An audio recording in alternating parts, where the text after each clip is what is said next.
Hi, welcome to the No More Sex Shame video project. Today we have Julia Ann, legendary adult film performer. This is a series where we are inviting people to talk about the ways that sex shame has negatively impacted their lives, and even more importantly, how they have overcome that to live lives of sexual integrity where they have incorporated their sexual desires and behaviors into an authentic kind of way that they are living their life. Julianne, welcome and thanks for doing this. Thank you. Thank you for having me, and please ignore the messy bed behind me because it's actually not my bed. I just ran into this room in order to do this interview. Go ahead. But where's your dogs? I know you do a lot with dogs. I do. I actually have one meandering. Come here. Come here. I do. Come here. Come here, Mandy. Say hi. Oh, he's extra cute. Yes, I'm all about the dogs. Don't you find that common? Perhaps in women in this industry or sex workers in general, is that they might be a little bit rescuers? Yeah, why don't you talk about that? I have noticed that, and I think it's interesting. I'd love to hear your thoughts on it. You know what? I couldn't even tell you exactly why. The only thing I can think of is that I think sex workers by nature are sort of, they want people to feel good. They want everybody to be happy and okay. That's sort of how I feel it. And so one of those things might be dog rescue, because we can, it's easier for us to take care of them and help them and save them and make them feel better than it is for us to do it with people, because people are a little bit more complicated. I agree. Now, I've also heard from a few folks that they can volunteer around pets and animal rescue and not be shamed for their involvement in the adult industry. But if they try to volunteer with, children's services and stuff like that, that people kind of don't want their help. I don't disagree that it's harder with children, but I will say that because I was so heavy in the dog rescue, that people are still people, and so other female rescuers especially were still biting. They were still judgmental, and if you did something or said something that they weren't happy with you, they would become very common, and they would fall right back into the, well, because you're a this or you're a that, and I find it, when it happens, I'm embarrassed for the other people, because it's like if somebody's overweight and you're mad at them, you're like, you fat bitch, like, really? Like, that's where it has to go? Like, you have to state what is so obvious and then make it an attack.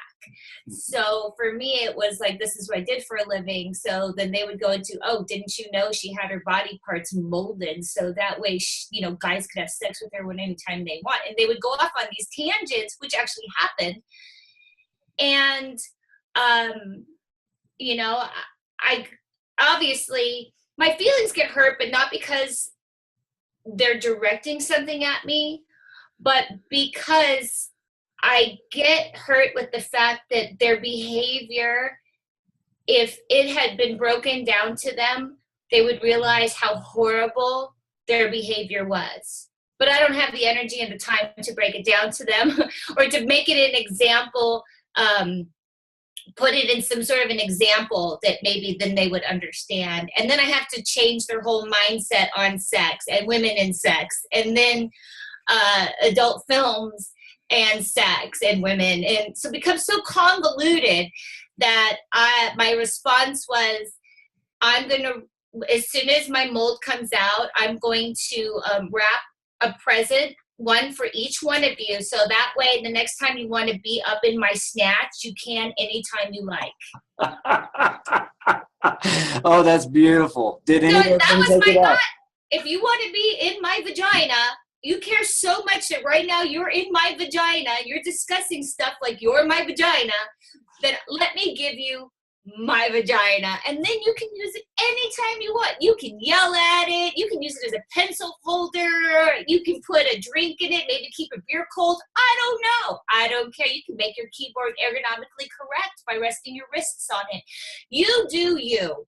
But yeah, how do what do you do? I mean, people want to be snotty and they're going to reach for the thing that's most obvious, whether it's the color of your skin, your weight, your gender, your sexual orientation, your job. You're in trouble no matter what. You're a psychiatrist, correct? Psychologist, yeah. Psychologist. Okay, so I'm sure how many times have you heard, well, then you must be the most messed up person because you're a psychologist. All psychologists are messed up and just trying to cure themselves. Always. And then when they find out I'm a sex therapist, they assume, of course, I'm a sex freak. Pervert. Yeah. Well, yeah, of course, that's why we all go into this business. I mean, I think the interesting thing from your story, though, and I love that. I love you rolling with the shame and saying, if you want to be up in my business, here you go. Yeah. It seems as though people really feel justified assuming that a sexual issue defines a person. That once they know something about your sexuality, that kind of becomes all that they perceive. Right. How do you move past that?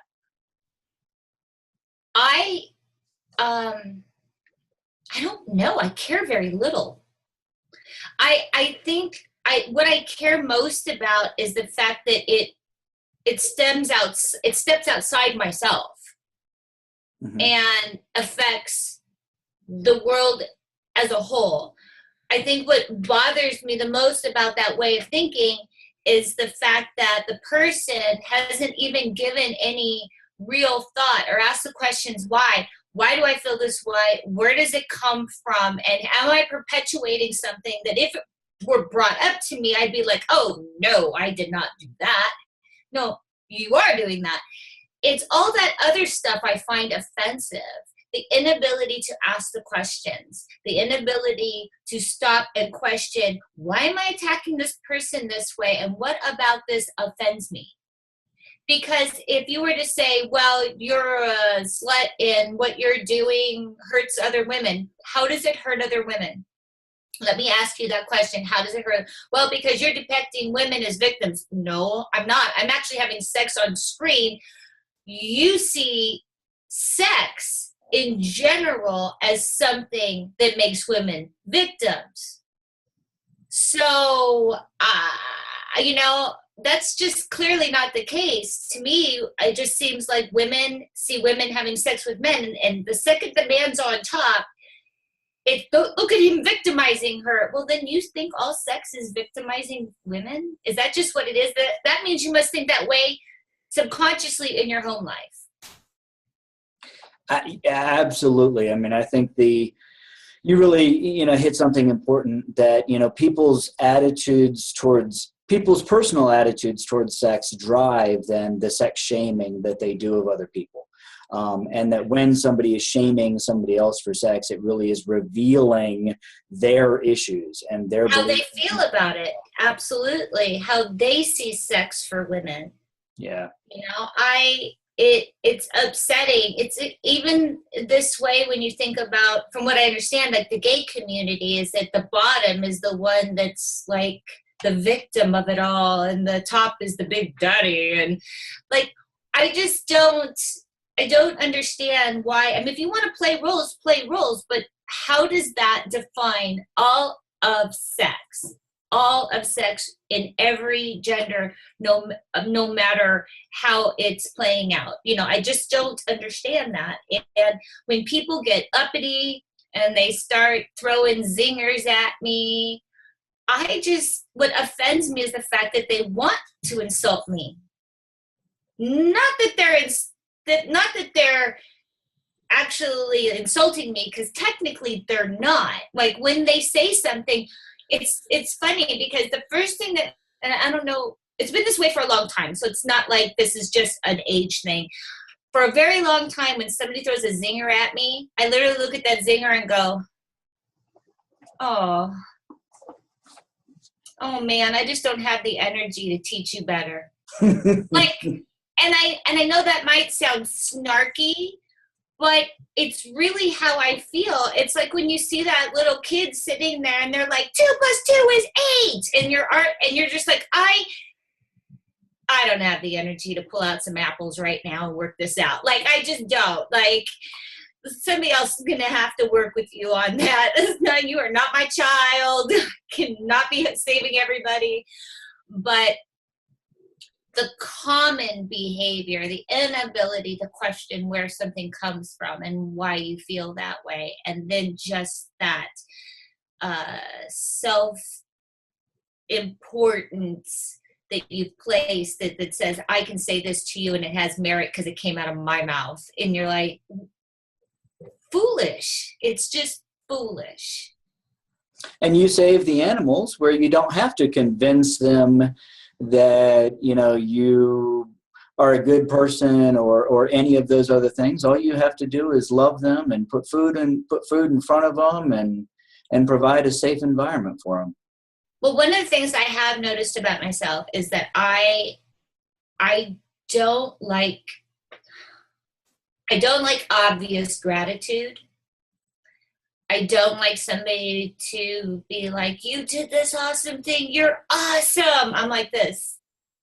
Do we have to talk about it? Like, I mean, for me, I wish we would all just do something that's right. And why should we all get these huge pats on the back and accolades for doing something right or doing something good? Like, shouldn't that just be the way? Mm-hmm. So, and I'm not saying you have to overextend yourself or do it on a huge level, but it's like walking down the street and seeing something on the ground and saying, oh, somebody should really pick that up, and then not picking up. Well, I'll probably pick it up.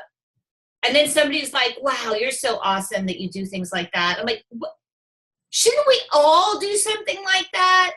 It's like giving somebody back their wallet with their money in it and expecting a reward. Like, I just, like, what is this way of thinking? Mm-hmm. And so I'm not good with accolades, and I'm not good with, like, all these thank yous. Well, a simple thank you is fine. Thank you. You're welcome. Knock your socks off. And I think that that's what the animals give me. They don't dote. Like, they don't overextend their thank yous. It's not, I don't feel like, okay, enough already. Now it's just starting to sound like worship. And I just don't want any of that. I just want everybody to be okay. Everybody say, yo, Julia, thanks for that sandwich. You're welcome. Gotcha. Yeah. Call me if you need anything, and move on. And I think the animals give me that ability. I can do what I need to do, and there's not a lot of talking about it. Now, last question I've got for you is, you know, you're a performer who's a little unique in that you've been in the industry for a long time. You've got a longer career than I think a lot of people. And I wonder, have you seen the issue of kind of sex shaming and slut shaming and shaming for being in porn? Have you seen that kind of change over your career, and where do you see it now? Well, social media has changed it a lot. But I also recognize that I'm in my social media bubble.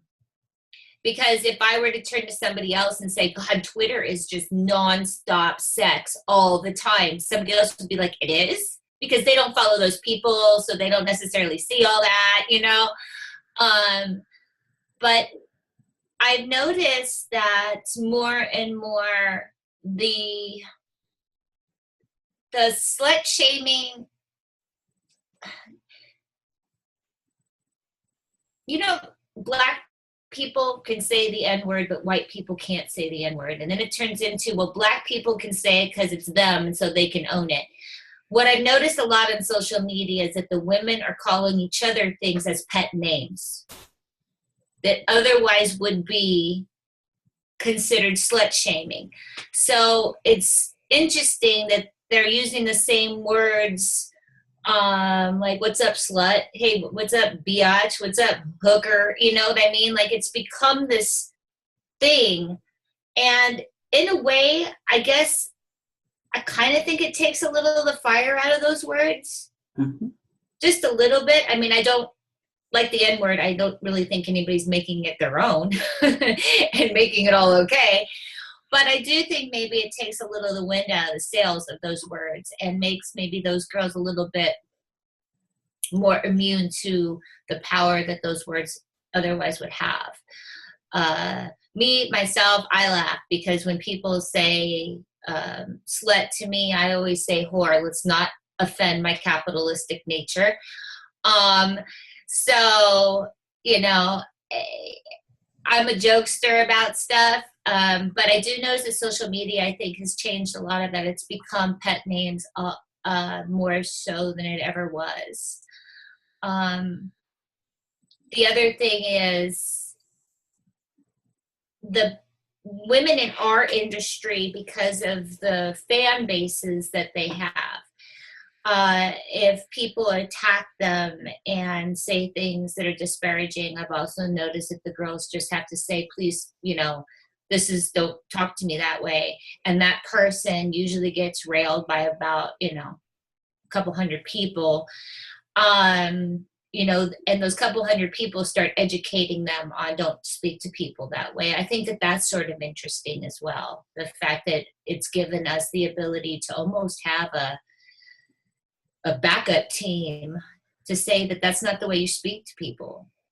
Yeah, I think that, it's a brilliant point. I think that social media really breaks down that isolation, which is really one of the things that makes sexual shaming so painful, because when we get sex shamed, we feel alone and we keep it secret and we don't share with other people. We're all by ourselves. But social media, you're right, it offers the ability to connect with other people who might share that issue. Yeah, like-minded. And like-minded. And then we come to each other's defense now. We can come to each other's defense. It's not like, and I think in that the girls and the boys that are being shamed also watch that defense. They learn the defense. You know, they go, oh, yes, that's right. You can't speak to me that way because da, da, da, da, da. Or you can speak to me that way. That's your prerogative. But I'm going to go about my business because I don't have to. My life doesn't have to hinge on this one bad thing that was said to me today. And it's tough. I will tell you what I have noticed, and I think this speaks volumes. Twitter is completely, or has been completely unregulated when it comes to the visuals. You can have full-on sex scenes that you can see everything. You can see the nudity, you can see every single part of a person. There's been no real censorship on Twitter.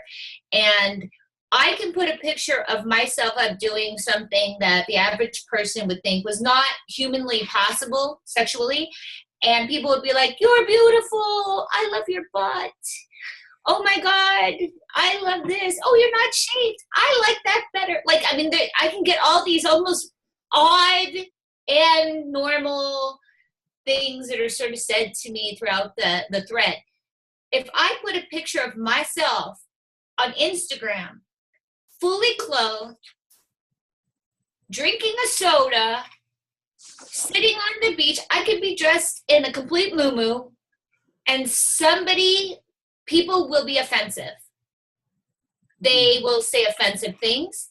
They will say downright, the sexual innuendos, it's rough. Like, they'll curse at you, and that doesn't happen on the social media that is much more visual and much more open. So for me, those two social medias prove that the more you stifle and the more you censor and the more you shame and say, this is not acceptable, the more you bring out the aggression. And the other one, there's no hiding, there's less aggression. And those points are exactly why we're doing this, because we want to use social media and YouTube to start connecting with people and educating them about that they're not the only ones dealing with sexual shame of lots of different ways. And so that as they hear stories like yours and others, they don't feel alone. But then also because this is a way to start breaking down that secrecy and isolation, because you're right that, you know, it is those environments where we don't talk about sex, where we don't educate people about sex, where they then end up shaming themselves and other people. And this is a way we can change that. Yeah, and there's also to me a real situation too. Sometimes it doesn't matter.